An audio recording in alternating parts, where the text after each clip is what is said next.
బండి సంజయ్ గారు, మీరేదైతే మాట్లాడుతుర్రో, ఏదైతే భావాజాలానికి సంబంధించి మీరు గద్దర్ గారి గురించి, గద్దర్ గారి భావాజాలం గురించి మాట్లాడుతుర్రో, అది వింటేనే హాస్యాస్పదంగా ఉంది.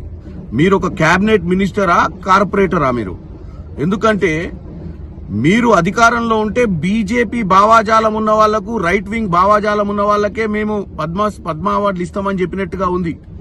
మీరు రాష్ట్రపతిని, ప్రధాని చిన్నతనం చేసినట్టుగా ఉంది మీ మాటలు.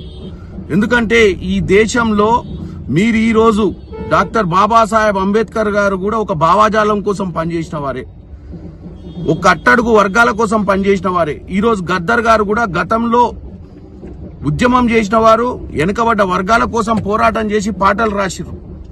మధ్యన మీరు పరేడ్ గ్రౌండ్ లో పెడితే మీ నరేంద్ర మోడీ గారి దగ్గర కూడా వచ్చిన విషయాన్ని మీరు మర్చిపోయినట్టు.